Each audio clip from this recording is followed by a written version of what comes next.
اعوذ باللہ من الشیطان الرجیم بسم اللہ الرحمن الرحیم الحمدللہ رب العالمین والعاقبۃ للمتقین والصلاۃ والسلام علی سید الانبیاء والمرسلین ثم الصلاۃ والسلام علی سید الاولیاء الکاملین محمدین خاتمین کریمین صلی اللہ علیہما وعلی آلہما واصحابہما اجمعین من یومنا ھذا الی یوم الدین اما بعد فقد قال اللہ تبارک و تعالی فی القرآن المجید اعوذ باللہ من الشیطان الرجیم بسم اللہ الرحمن الرحیم انا عدۃ الشہور عند اللہ اثنا عشر شہرا یوم خلق السماوات والارض منہا اربعۃ حرم وقال النبی صلی اللہ علیہ وسلم الرجب شہر اللہ والشعبان شہری والرمضان شہر امتی وقال میرا مہدی موعود علیہ الصلاۃ والسلام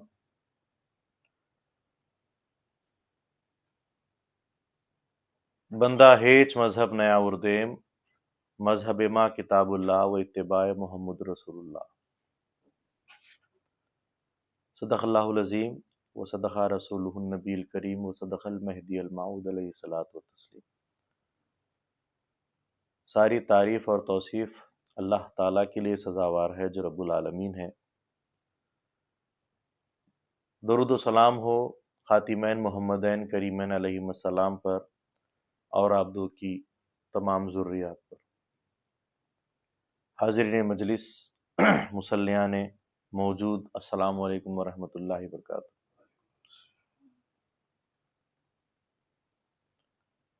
اللہ تبارک و تعالیٰ نے سورہ توبہ کی 36ویں آیت میں ارشاد فرمایا ہے، انا عدۃ الشہور عند اللہ اثنا عشر شہرا یوم خلق السماوات والارض منہا اربعۃ حرم۔ اللہ تعالیٰ فرما رہا ہے کہ بے شک مہینوں کی تعداد، انا عدۃ الشہور، بے شک مہینوں کی تعداد، عند اللہ، اللہ کے پاس، اثنا عشرہ شہرن، 12 مہینے ہیں۔ اللہ فرما رہا ہے اللہ کے پاس مہینوں کی گنتی، اللہ کے پاس کتنی ہے؟ 12 مہینوں کی ہے۔ کب سے ہے؟ یوم خلق السماوات والارض، جب سے کہ زمین اور آسمان کی تخلیق عمل میں آئی ہے اس وقت سے 12 مہینے اللہ کے یہاں گنتی میں شمار کیے گئے ہیں۔ منہا اربعۃ حرم، ان میں سے 4 مہینے محرم کے ہیں۔ اب سوال یہ ہوتا ہے کہ ہم نے تو اکثر یہی سنا ہے کہ سال کا پہلا مہینہ، چاند کا پہلا مہینہ محرم الحرام ہی محرم کا مہینہ ہوتا ہے، لیکن یہاں اللہ تعالیٰ قرآن میں سورہ توبہ میں فرما رہا ہے کہ جب سے کہ زمین و آسمان کی خلقت عمل میں آئی ہے اس وقت سے اللہ کے پاس 4 مہینے محرم کے ہیں۔ تو اللہ کے نبی صلی اللہ علیہ وسلم اس کی وضاحت فرماتے ہیں کہ پچھلی امتوں میں بھی یہ مہینے گزرے ہیں، جیسا کہ قرآن خود کہہ رہا ہے کہ جب سے زمین و آسمان پیدا کیے گئے تب سے مہینے ہیں، اور تب سے 4 مہینے محرم کے ہیں۔ تو حضرت ابراہیم علیہ السلام کے دور میں بھی، زمانے میں بھی 4 مہینے محرم کے تھے، اور اس کے بعد بھی دیگر انبیاء کے اوقات میں، ان کے زمانوں میں بھی 4 مہینے محرم کے تھے۔ اللہ کے نبی صلی اللہ علیہ وسلم کے دورہ میں بھی اللہ کے رسول صلی اللہ علیہ وسلم نے 4 مہینے ہی فرمائے ہیں محرم کے، 1 مہینہ نہیں ہے، 4 مہینے محرم کے ہیں۔ 3 مہینے پے در پہ یک کے بعد دیگر 1 مہینے آتے ہیں۔ 3 مہینے وہ ہے ذی قعدہ، ذی الحج اور محرم الحرام۔ 3 مہینے مسلسل پے در پر آتے ہیں جو محرم کے ہیں، اور 1 مہینہ اکیلا آتا ہے، اکھیرا آتا ہے، اور وہ ہے رجب المرجب۔ حضور نے 4 مہینے یہ محرم کے بتلائے ہیں، رجب المرجب، ذیقعد، ذی الحج اور محرم، 4 مہینے۔ اب محرم کا مطلب کیا ہے؟ محرم کا مطلب ہے احترام کرنا، عزت کرنا، اور ان مہینوں میں عزت کرنے کا مطلب اور مقصد یہ ہے کہ اپنی زبانوں کی حفاظت کرنا، اپنی زبان سے غلط بات، جھوٹ بات، یا کسی کا دل دکھانے والی بات، یا خدا تعالیٰ کی نافرمانی کی بات، غیظ اور غضب کی بات، ایسی بات جس سے کہ اللہ تبارک و تعالیٰ کی ناراضگی یا اللہ کے ولیوں کی، بندوں کی ناراضگی ہو جائے، ایسی بات نہیں نکلنی چاہیے۔ اور ساتھ ساتھ ایسا کام، ایسا عمل جو اسلام کے خلاف ہے نہیں کرنا چاہیے، بلکہ احترام کرنا چاہیے۔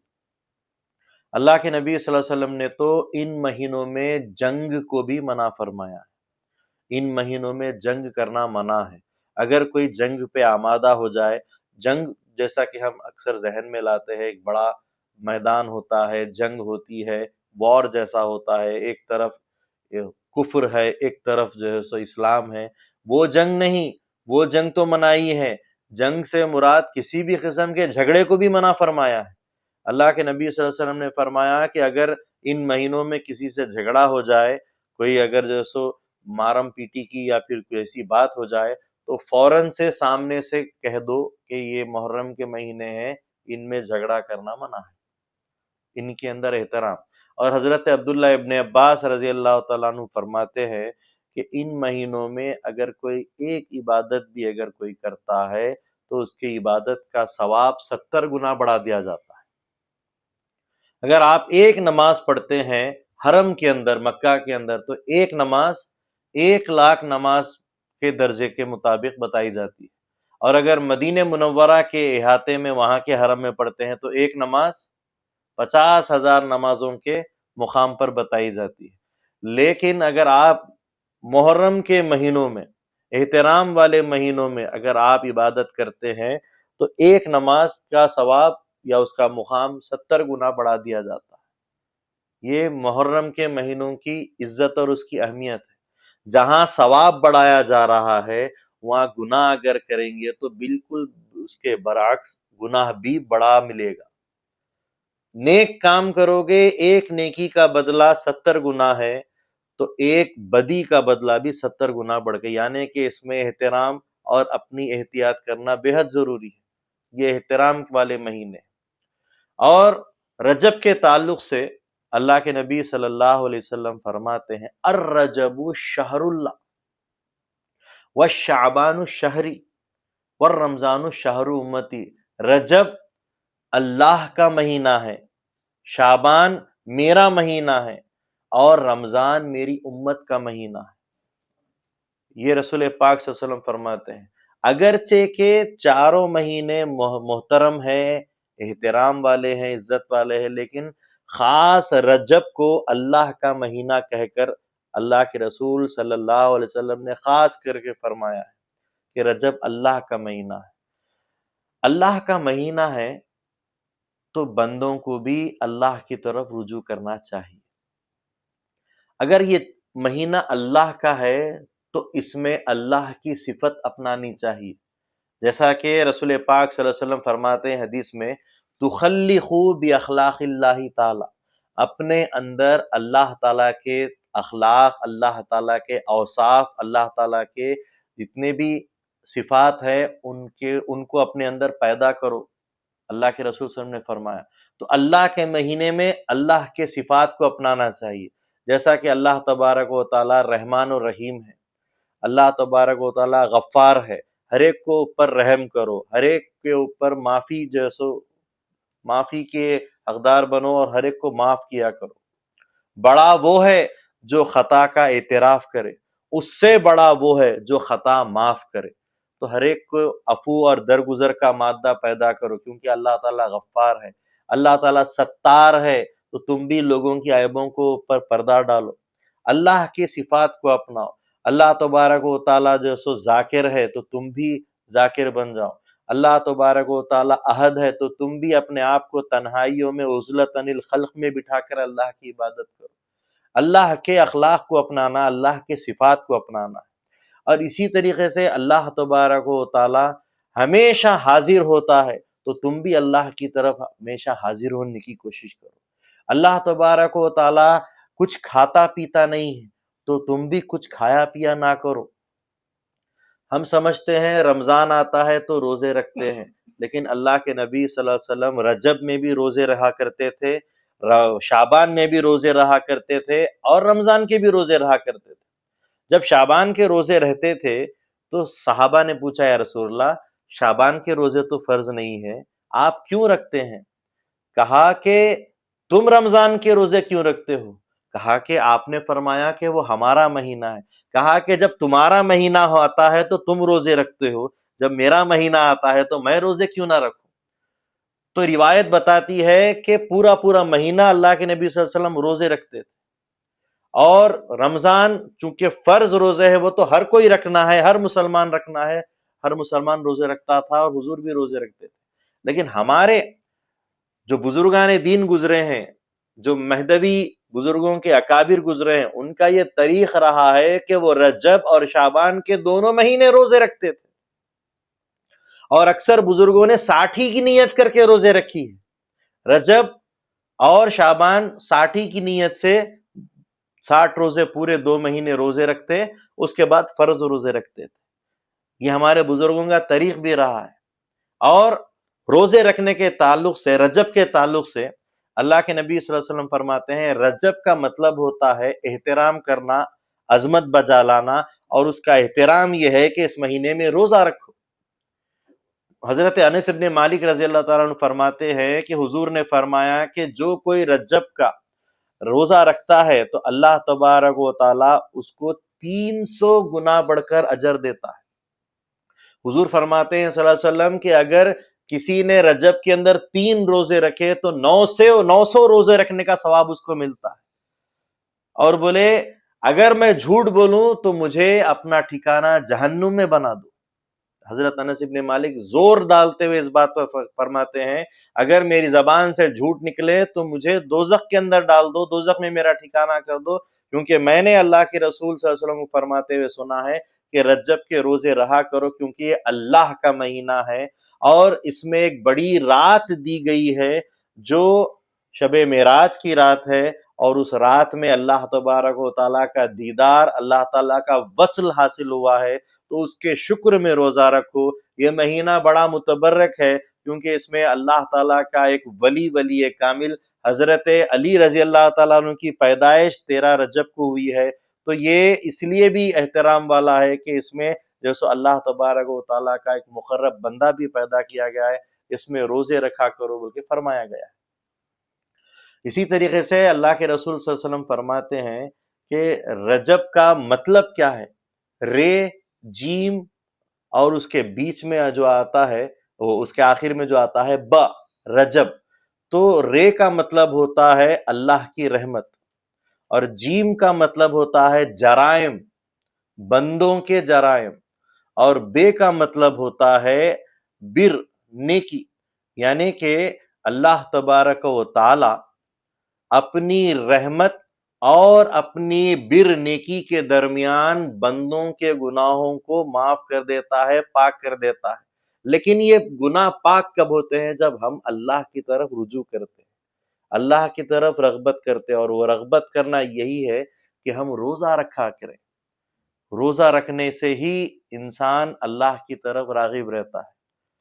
تو یہ رجب کی اہمیت ہے، رجب کے مہینے کی اہمیت ہے، رجب کے نام کی اہمیت ہے، یہاں تک کہ اللہ کے نبی صلی اللہ علیہ وسلم فرماتے ہیں جو اس مہینے میں روزے رکھتا ہے، میں عمل کی طرف بات کر رہا ہوں، ایک جو سو اللہ تبارک و تعالیٰ کا وہ عمل جو ہم پر فرض بھی ہے، لیکن وہ اپنی طرف سے جب خصوصیت کے ساتھ کیا جائے تو وہ قرب خدا بندی کا سبب بنتا ہے۔ فرض کر کے اگر ادا کرتے ہیں تو پھر وہ قرض کر کے ادا کرنے کے مطابق ہوتا ہے، لیکن جستجو اس وقت بڑھ جاتی ہے جب آپ اپنی طرف سے ادا کرتے جاؤ۔ نماز فرض ہے، روزہ فرض ہے، لیکن پڑھتے ہیں، فرض ادا کر کر چلے جاتے ہیں، یا فرض کی حیثیت سے رہتے ہیں، تو پھر وہ صرف فرض ادا کرنا ہوا جیسے کہ قرض ادا کرنا ہے۔ بلکہ اللہ تعالیٰ نے تو قرآن میں فرمایا ہے کہ وَمَا خَلَقْتُ الْجِنَّ وَالْإِنسَ إِلَّا لِيَعْبُدُونَ، میں نے تم کو اور جنات کو صرف اپنی بندگی کے لیے پیدا کیا ہے۔ تو وقتیہ مقرر بندگی پر اگر آپ عائد ہو جائیں گے اور وقت کے حساب سے چلیں گے تو دیگر اوقات، جیسا کہ آج کسی نے مجھ سے کہا بھی کہ اگر 5 وقتہ نماز اگر ہم پابندی سے پڑھ بھی لیتے ہیں تو 36 منٹ 40 منٹ کے اندر 5 وقت کی نمازیں ہو جاتی ہیں، اتنا تو نماز ہم کو پڑھ لینا چاہیے۔ لیکن جو بعد کے اوقات ہے وہ کیا ہے، ان میں کیا کرنا چاہیے؟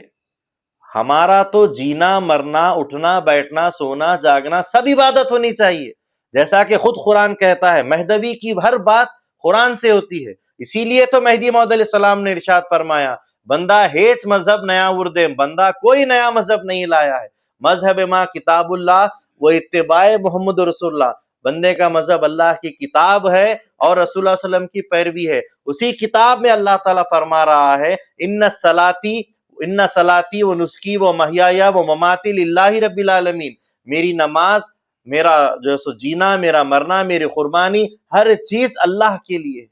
جب ہماری ہر چیز اللہ کے لیے ہے تو وقتیہ فرض ادا کر کے ہم کیا بتانا چاہتے ہیں؟ ہم وہ اللہ کے بندے نہیں ہیں جو صرف فرض ادا کرتے ہیں جیسا کہ قرض ادا کرنے والے قرض ادا کرتے ہیں، بلکہ ہمیں تو عشق ہونا چاہیے اللہ سے، بندگی کا عشق ہونا چاہیے۔ نماز، اللہ کے رسول صلی اللہ علیہ وسلم فرماتے ہیں اللہ کا سب سے مقرب ترین بندہ وہ ہے جو نماز کے بعد نماز کا انتظار کرتا ہے، نماز سے اس کا دماغ باہر نہیں نکلتا۔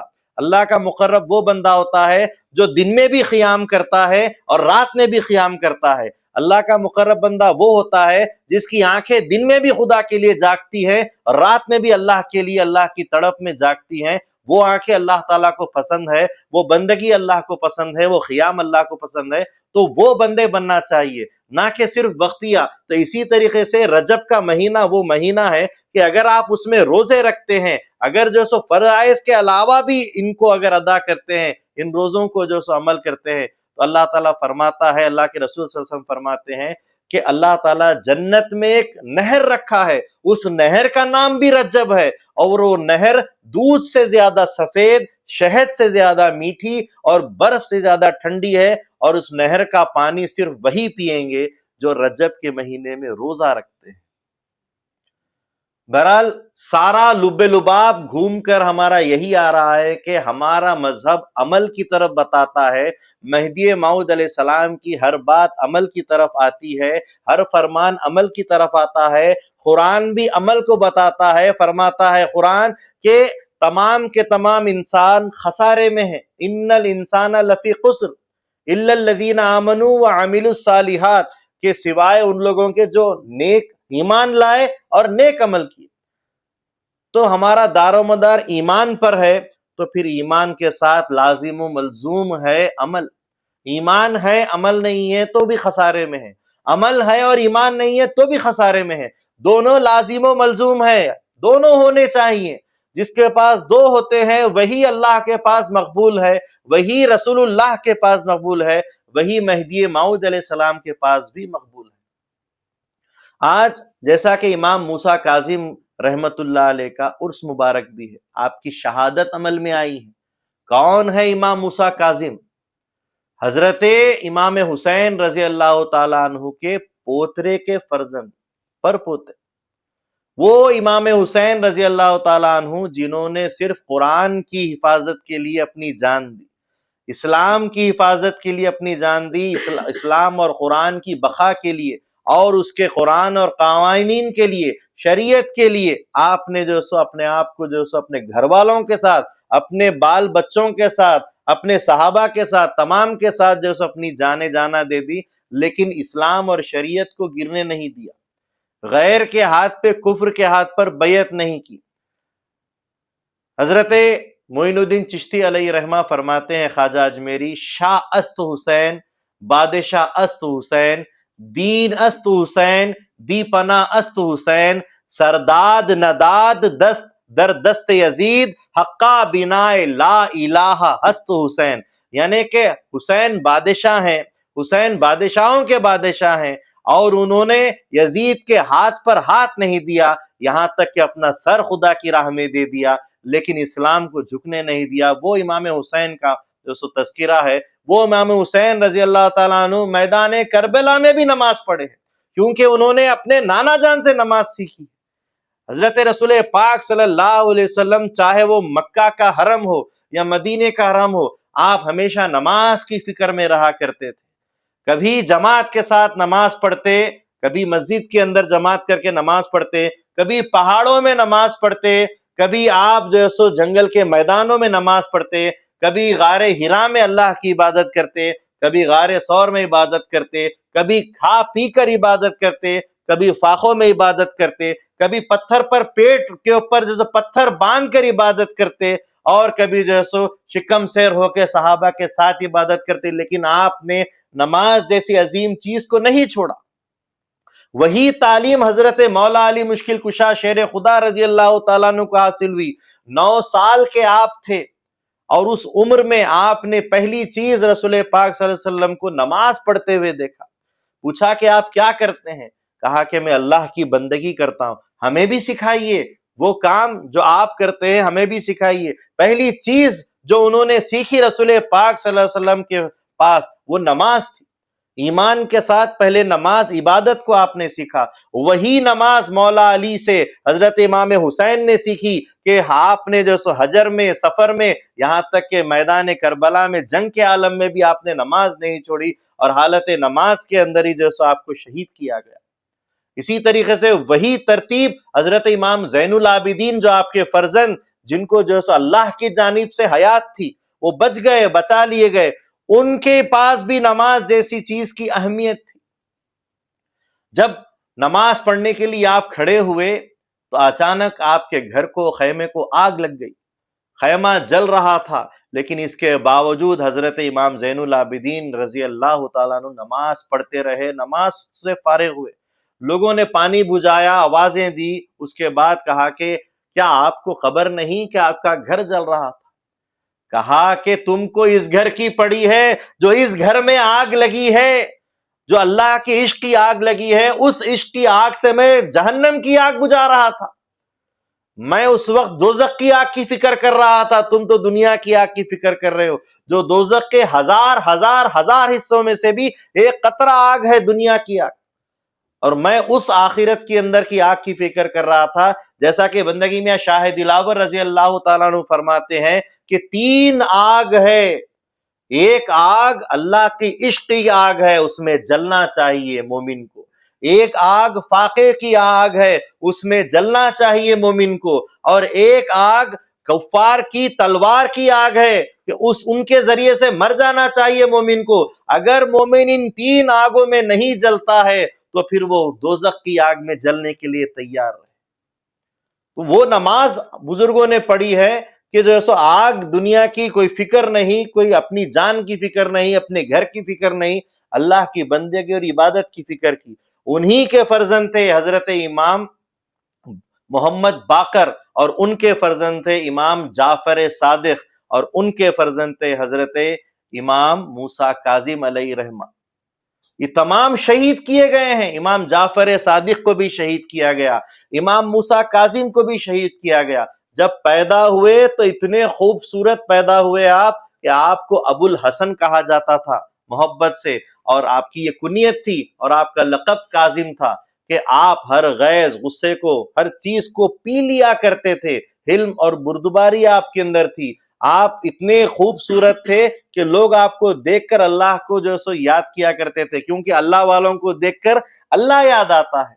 اور والد کی صحبت میں، حضرت امام جعفر صادق کی صحبت میں رہے، 20 سال تک والد کی صحبت سے جدا نہیں ہوئے، یہاں تک کہ ان سے علم سینہ، علم لدنی حاصل کیا، یعنی وہ علم جو خدا سے قرب کرتا ہے، کوئی دنیاوی علم نہیں، بلکہ اپنے والد سے، اپنے مرشد سے سینے کا علم حاصل کیا، علم لدنی حاصل کیا۔ اور والد کی شہادت کے بعد جب آپ مدینہ میں رہنے لگے تو آپ کی طرف بادشاہوں، دنیا کے بادشاہ جو بنو عباسیہ کے بادشاہ تھے، ان کے خلفاء تھے، انہوں نے دیکھا کہ ہم اگرچہ کہ حکومت کرتے ہیں، ہماری حکومت چلتی ہے، لیکن عزت ہم سے زیادہ ان کی ہے، یہ اہل بیت کی ہے، یہ سیدوں کی ہے، اور ان کو برداشت نہیں ہوا کہ سیدوں کی اتنی عزت ہوتی ہے، بلکہ عزت تو ہم بادشاہ ہے، ہم خلیفہ وقت ہے، ہم بنو عباسیہ کے بادشاہ ہیں، سلطان ہیں، ہماری عزت ہونی چاہیے۔ یہاں تک کہ درباروں میں ان کے کہنے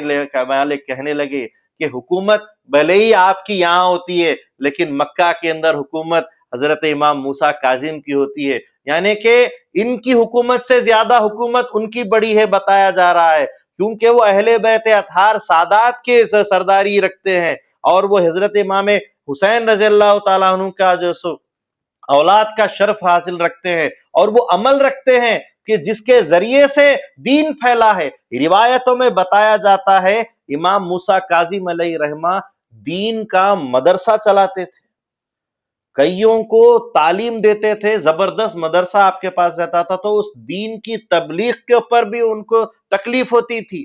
یہاں تک کہ جتنے بھی صحاح ستہ کے اندر احادیث بیان کی گئی ہیں، ان میں کہ اگر تمام حدیثیں جو امام موسیٰ کاظم علیہ رحمہ کی اگر ملائی جائیں تو 299 یعنی 300 سے ایک کم حدیثیں روایت کرنے والے امام موسیٰ کاظم ہیں۔ اتنا دین میں کام کیا ہے، کتنا زبردست ان کا مقام ہے، اور جتنے بھی حدیثیں ہیں ان کو سلسلۃ الذہب بولتے ہیں، یعنی کہ ان کی کڑی اہل بیت اطہار کی ہے، سیدوں کی کڑی ہے، تو سیدوں کی کڑی سے ہی، یعنی میں نے اپنے والد سے، انہوں نے اپنے والد سے، انہوں نے امام حسین سے، انہوں نے حضرت علی مولا مشکل کشا سے، اور انہیں حضرت رسول پاک صلی اللہ علیہ وسلم سے حدیث سنی۔ اس طریقے سے 299 حدیثیں انہوں نے سلسلۃ الذہب کی حدیثیں بیان فرمائی، اتنا عمل نہیں کیا۔ لہٰذا کفر ہمیشہ حق کے ساتھ جلن میں رہا ہے، اس کے ساتھ جو حسد میں رہا ہے، یہاں تک کہ وقت کا بادشاہ ہارون رشید اس نے کیا کیا کہ اس نے بنو عباسیہ کا جو بادشاہ تھا، اس نے حضرت کو مدینے سے بلا کر قید کرنا چاہا اور بغداد لے گیا اور وہاں پر آپ کو قید کر دیا، 1 سال تک قید کیا۔ اس کے بعد جو سو حضرت کو پھر چھوڑ دیا گیا۔ جو ہی آپ اپنے گھر پہنچے ہی تھے، اس کے بعد فوراً سے سپاہی بھیج دیے گئے، 1 رات بھی آپ کو گزارنے کی مہلت نہیں دی گئی۔ کہا کہ پھر سے آپ کو لے جانے کے لیے ہم آ گئے ہیں۔ کہا کہ 1 رات تو مجھے اپنے گھر میں گزارنے دو، تم نے میرے تبلیغ کے راستے بند کر دیے، میرے مدرسے بند کر دیے، میرے شاگردوں کو مجھ سے دور کر دیا، لیکن کم سے کم 1 رات تو مجھے اپنے گھر میں رہنے دو۔ کہا کہ ہم کو اجازت نہیں ہے کہ آپ کو 1 رات بھی اپنے گھر میں رہنے دے۔ کہا کہ اگر کسی کو میں ضامن بناؤں، کوئی میری ذمہ داری لے کے میں 1 رات رہوں گا، کل مجھے لے کے جاؤ، 1 رات اپنے گھر رہنا چاہتا ہوں۔ کہا کہ اگر کوئی آپ کا ضامن بنتا ہے تو ہم برابر آپ کو 1 رات رہنے دیتے ہیں۔ آپ نے تمام مسلمانوں کی طرف نظر کی، سارے کے سارے مسلمان موجود ہیں، لیکن سب اپنے سر جھکا دیتے ہیں، کوئی آپ کی ذمہ داری لینے کو تیار نہیں ہے، کیونکہ ان کی ذمہ داری لینا اپنے آپ کو پھندے میں باندھنے کا ہے۔ لہٰذا جب حضرت نے کہا کہ کیا کوئی میری ذمہ داری نہیں لے سکتا کہ میں اپنی بچیوں کے ساتھ 1 رات گزارنا چاہتا ہوں، میرے 18 بیٹیاں ہیں، فرمائے کتنے؟ میرے 18 بیٹیاں ہیں، میں ان کو کچھ کہنا چاہتا ہوں، نصیحت وصیت کرنا چاہتا ہوں، کیونکہ مجھے اندازہ ہو گیا ہے کہ اب میں اس کے بعد جو قید میں جاؤں گا واپس آنے والا نہیں، تو میں چاہتا ہوں کہ اپنی بیٹیوں کو نصیحت کروں۔ تو ایک کافر آپ کے گھر کے قریب رہتا تھا، وہ کافر سامنے آتا ہے اور آ کر بولتا ہے کہ میں آپ کی جو ذمہ داری، آپ کے ضامن بننے کو تیار ہوں۔ تو لوگوں نے کہا تو تو کافر ہے، جب مسلمان سر نہیں ہلاتے تو کافر ہو کے کیوں سر ہلا رہا ہے؟ کہا کہ اب میں کافر نہیں رہا، اب میں اسلام قبول کر رہا ہوں، لا الہ الا اللہ محمد رسول اللہ کلمہ پڑھا اس نے۔ کہا کہ تجھ کو کیا وجہ مل گئی کہ تو نے اسلام قبول کر لیا؟ کہ قربان جاؤں میں ان کی ذات پر، ان کے اخلاق پر، کہ ان کے گھر میں 18 بیٹیاں ہیں، میں پڑوس میں رہتا ہوں، آج تک میں نے ایک لڑکی کی آواز نہیں سنی۔ کیا تعلیم انہوں نے اپنے گھر میں دی ہے، اپنے لڑکیوں کو، اپنے بیٹیوں کو دی ہے۔ آج ہمارے گھر میں کتنے بچے ہیں، کتنے بچیاں ہیں، سارے محلے والوں کو، خاندان والوں کو خبر ہو جاتی ہے، سب کو پتا چلتا ہے، لیکن قربان جائیے اس پردے کے اوپر جو حضرت بی بی فاطمہ خاتون جنت رضی اللہ تعالی عنہا کی تعلیم ہے، جنہوں نے اپنی حیات کو بھی پردے میں رکھا، یہاں تک کہ اپنی وفات کو، اپنے جنازے کو بھی پردے میں رکھا ہے۔ وہ تعلیم امام موسیٰ کاظم رحمت اللہ علیہ کے پاس موجود ہے کہ ان کے گھر میں 18 بیٹیاں ہیں، اور ان کی یہ تعلیم ہے کہ ان کی آواز کسی پڑوسی نے آج تک نہیں سنی۔ کیا تعلیم انہوں نے دی ہوں گی، کیا اخلاق ان کے ہوں گے۔ بتائیے آپ کے گھر میں بھی بیٹیاں ہیں، کیا آپ یہ ان کو تعلیم دے رہے ہیں؟ کیا ان کو دین کی، پردے کی تعلیم دے رہے ہیں؟ یہ ضروری ہے، ورنہ تو ہر باپ جس کی بیٹی اگر بے پردہ ہوتی ہے تو اس کی ذمہ داری بن جاتی ہے کہ وہ قیامت میں اس کا جواب دینا پڑے گا۔ ہر وہ بیٹی جب شادی کرنے کے بعد کسی کی بیوی بن جاتی ہے تو اس کے اوپر ذمہ داری ہے کہ اپنی بیوی کے پردے کا اور اس کے اخلاق کا جواب دینا پڑے گا۔ نکاح میں تم قبول کرتے ہو کہ میں اس کی دین کی ذمہ داری اور اس کی پردے کی ذمہ داری اٹھاتا ہوں، اس کے نان نفقے کی ذمہ داری اٹھاتا ہوں، یہ ساری ذمہ داریاں شادی سے پہلے باپ اٹھاتا ہے اور شادی کے بعد شوہر اٹھاتا ہے، یہ ذمہ داری بنتی ہے۔ یہ تعلیم امام موسیٰ کاظم علیہ الرحمہ ہم کو دے رہے ہیں۔ آپ کی زندگی سے کیا یہ سبق مل رہا ہے ہم کو کہ ہم کیسی زندگی گزارنا چاہیے اور ہم کیسی زندگی گزار رہے ہیں۔ اس کے بعد امام موسیٰ کاظم علیہ الرحمہ کو گرفتار کر کے لے کے جایا جاتا ہے۔ اب بادشاہ یہ سوچ رہا تھا کہ مجھ پر الزام نہ آئے کہ میں نے ان کو قتل کیا ہے، تو اس نے ایک ترکیب آزمائی۔ اس نے کہا کہ چند جنگل سے شیروں کو پکڑ کے لاؤ۔ تو ایک 10-12 شیروں کو پکڑ کر لایا گیا اور ان کو 7 دن تک مسلسل بھوکا رکھا گیا۔ 7 دن تک بھوکا رکھا گیا۔ میں سیدوں کے پاس آ رہا ہوں جو اہل بیت سے تعلق رکھنے والے یہاں سادات جتنے بھی موجود ہیں ان کی طرف، جس میں بھی موجود ہوں، مجھے بھی اپنی طرف نظر کرنی چاہیے، سیدوں کی طرف آ رہا ہوں۔ تو 10-12 شیروں کو پکڑ کر لایا گیا، 7 دن تک بھوکا رکھا گیا، اور امام موسیٰ کاظم علیہ الرحمہ سے کہا گیا، بادشاہ نے بولا کہ اگر آپ سچے ہیں، آپ کا دین سچا ہے، آپ کے نانا سچے ہیں، آپ کے نانا کا دین سچا ہے، قرآن سچا ہے، تو آپ بتائیے کہ ان شیروں میں اعلیٰ نسل کا شیر کون سا ہے؟ اگر آپ جانتے ہیں تو آپ بتلائیے کہ اعلیٰ نسل کا جیسو شیر کون سا ہے، اور جس کی نسل خراب ہے وہ شیر کون سا ہے، آپ بتائیے۔ تو امام موسیٰ کاظم علیہ الرحمہ ان شیروں کے پاس چلے گئے۔ تو ٹھیک ہے، اگر دین اسلام کا اور دین اسلام کی حقانیت کا ثبوت اگر تجھے شیروں کی نسل سے بتانے پر ہے تو میں بتانے کے لیے تیار ہوں۔ 7 دن کے بھوکے شیر ہیں وہ، اور موسیٰ کاظم علیہ الرحمہ اندر چلے جاتے ہیں شیروں کے پاس، اور جب شیروں کے پاس جاتے ہیں تو تمام جتنے بھی شیر تھے آپ کے اطراف گرد آپ کے پاس حلقہ بنا کر تمام بیٹھ جاتے ہیں۔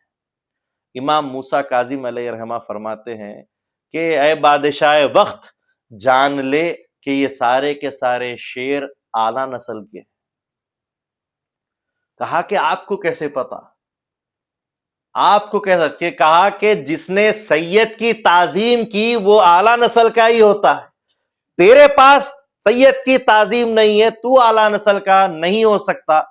یہ اعلیٰ نسل کے جانور ہے کہ انہوں نے سید کی تعظیم کی۔ آپ بتائیے، آپ بھی سید ہیں، آپ بھی اعلیٰ نسل کے تعلق رکھتے ہیں، اپنے آپ کو سید کہتے ہیں، بتائیے کیا آپ شیر کے پنجرے میں یا شیر کے پاس جا سکتے ہیں؟ اپنے اسلام کی حقانیت کو، اپنے رسول اللہ صلی اللہ علیہ وسلم کی رسالت کے ثبوت میں، قرآن کے حق ہونے کے ثبوت میں شیر کے پنجرے میں جا کر بتا سکتا ہوں، اور شیر کے ساتھ بیٹھ سکتا ہوں، کھڑا رہ سکتا ہوں، اور مجھے شیر کچھ نہیں کرے گا۔ ہے آپ کے پاس آج اتنا جگر، اتنی ہمت کہ شیر کے پاس جا کر بیٹھ سکے؟ کیوں؟ کیونکہ ہم زبان سے سید ہیں، صرف اپنے نام کے ساتھ سید لگائے ہوئے ہیں، لیکن حقیقت میں جو سرداری والا عمل ہے آج ہمارے پاس نہیں ہے۔ بزرگان دین بولتے ہیں کہ سید کا مقام یہ ہے کہ قرآن کا ورق اگر گر بھی جائے تو اس کو چوم کر اٹھا کے رکھنا چاہیے، سید بھی وہی ہوتا ہے۔ یہ اس کے ربط کا، اس کی نسل کا، اس کے نسب کا معاملہ ہے، لیکن حقیقت میں اس کے اپنے عمل کا معاملہ کیا ہے؟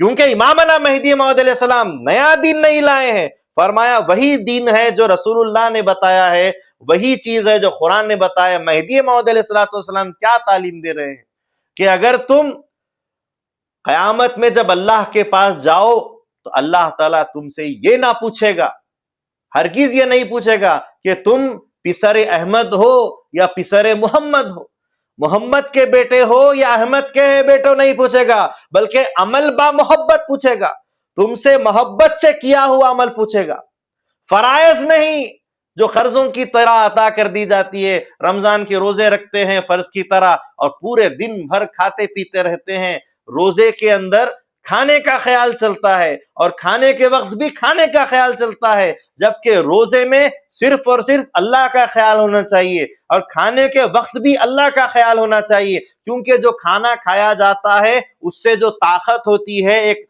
حقیقی مومن اس طاقت سے نور پیدا کرتا ہے اور اس طاقت کو عبادت میں لگاتا ہے، اس کو بھی نور بناتا ہے. یہ مومن کی عبادت کی حقیقت ہے. تو آپ اگر جو ہے سو عبادت کر رہے ہیں، روزے رکھ رہے ہیں، تو یہ آپ کے لیے فائدہ مند ہے. تو حضرت امام موسیٰ کاظم علیہ الرحمہ نے بتایا کہ سیدی کیا ہوتی ہے.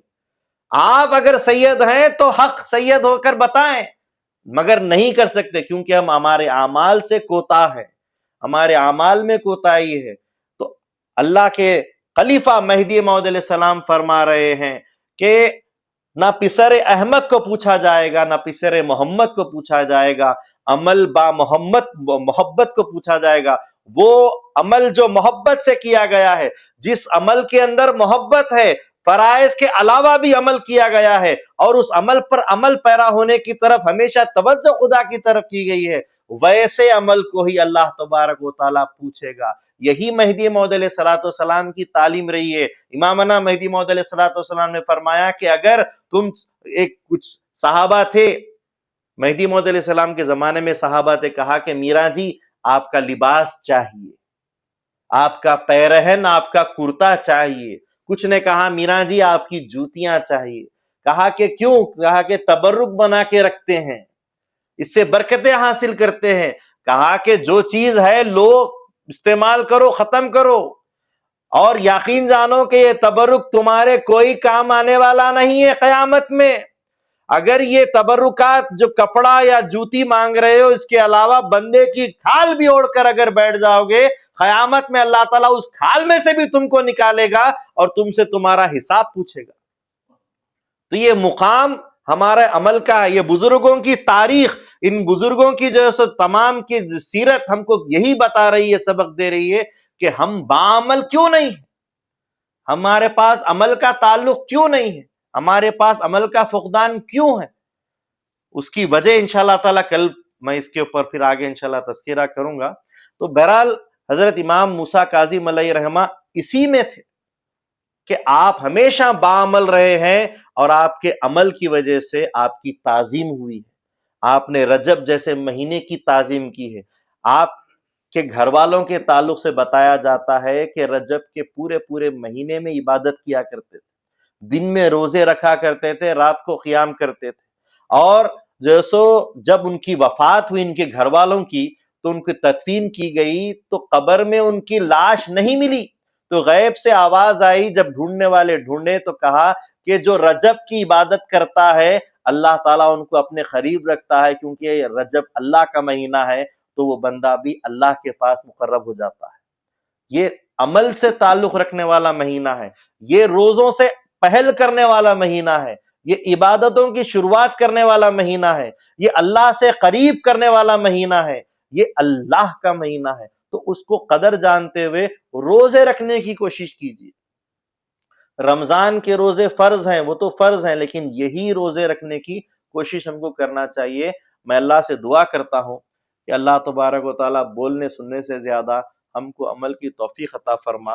اور آج جو اہل بیت کی ایک بڑی شخصیت گزری ہے، جن کا آج عرس مبارک ہے، حضرت امام موسیٰ کاظم علیہ الرحمہ، جن کو 14 سال تک قید خانے میں رکھا گیا، لیکن اس قید خانے میں بھی آپ نے عبادت نہیں چھوڑی. ہم اللہ سے اس عبادت کا واسطہ مانگتے ہیں کہ یا اللہ ان بزرگوں کی عبادت، ان کی نمازوں کے واسطے سے ہم کو بھی پابند نماز، پابند عبادت بنا اور خالص اللہ کی محبت میں عبادت کرنے والا بنا. ہم جب تک بھی زندہ رہیں خالص اللہ کی عبادت، باعمل مہدوی بن کر زندہ رہیں، باعمل مہدوی بن کر ہم مرے اور باعمل مہدویوں کے ساتھ اللہ تبارک و تعالیٰ روز قیامت مہدی موعود علیہ السلام کے سائے میں ہمارا حشر کرے. اللہ ہمیں اپنے دیدار خاص سے مشرف فرمائے. آمین. وآخر دعوانا ان الحمد للہ رب العالمین.